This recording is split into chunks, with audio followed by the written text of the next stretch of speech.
Hello my beautiful people, আশা করছি সবাই ভালো আছো, সুস্থ আছো অ্যান্ড জাস্ট ফাটাফাটি আছো। আর আমি বেরিয়ে পড়েছি মার্কেটে। বাড়িতে সবজি ফুরিয়ে গেছে, তো তার জন্য এই সবজি কিছু কিনে নেব।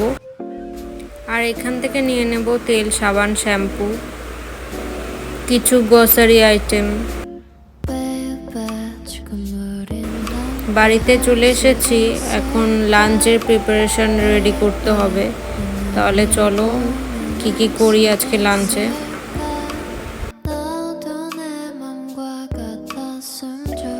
আজ করব লাউয়ের ঘন্ট আর ডিম পোস্ত।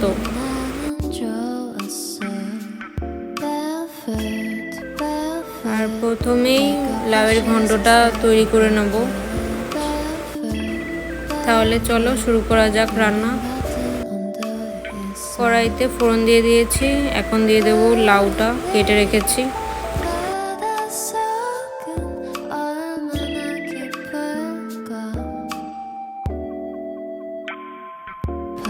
তারপর দিয়ে দেবো নুন, হলুদ পরিমাণ মতো।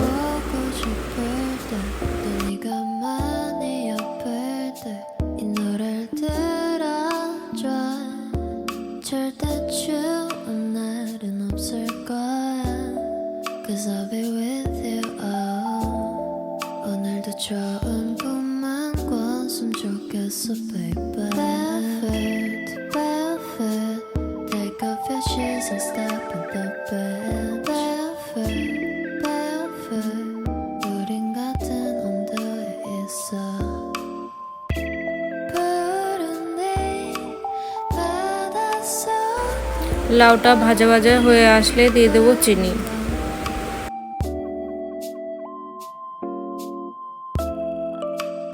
আর দিয়ে দিয়েছি ধনেপাতা কুচি।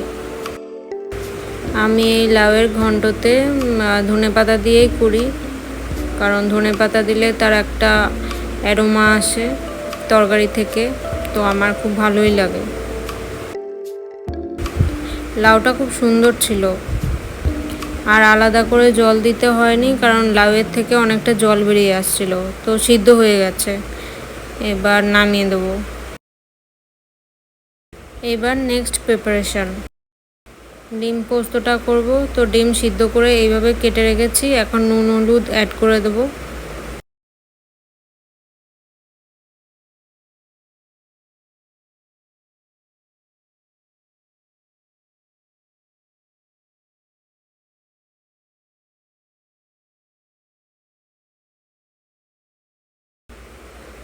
তারপর ফ্রাইং প্যানে একটু ভেজে নেব।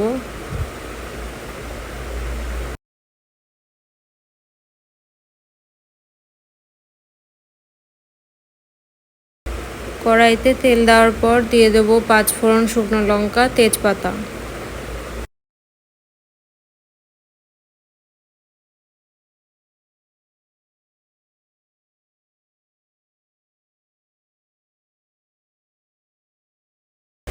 এরপর দিয়ে দেবো পেঁয়াজ বাটা।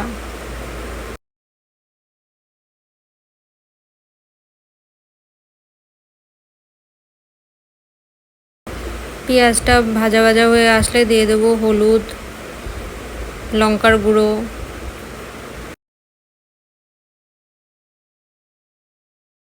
একটু জল দিয়ে দিলাম যাতে নিচে লেগে না যায়।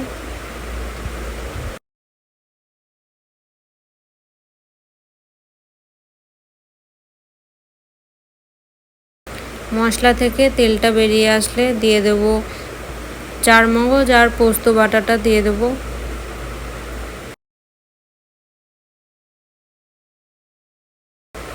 এবার একটু ভালো করে কষে নেব।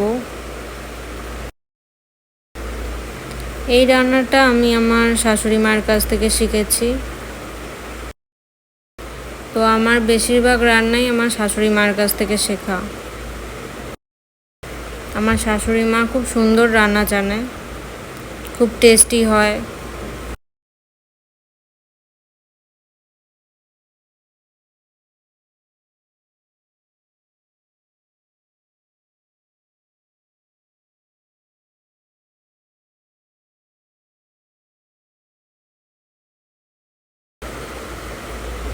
তো এবার মশলাটা ভাজা হয়ে গেছে, এবার পরিমাণ মতো জলটা দিয়ে দেব।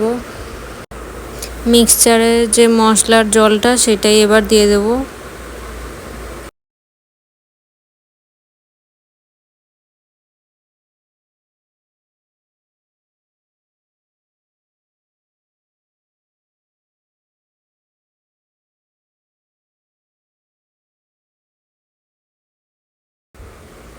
এবার একটু ফুটে গেলে দিয়ে দেব পরিমাণ মতো নুন।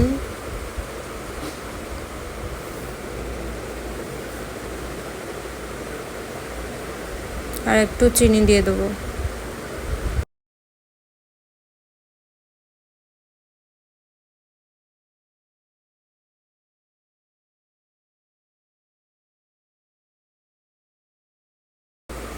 এবার ঝোলটা ফুটে গেলে দিয়ে দেবো ভাজা যে ডিমগুলো ভেজে রেখেছিলাম সেগুলো এবার ঝোলের মধ্যে দিয়ে দেবো। আর একটু ফুটে গেলেই নামিয়ে নেব।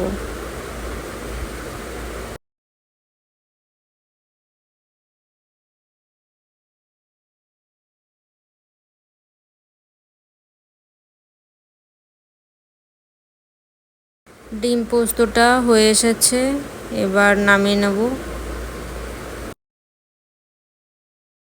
তো আজকের ভিডিওটা এই পর্যন্তই। আবার সবার সাথে দেখা হবে নেক্সট একটা ব্লগে। টাটা।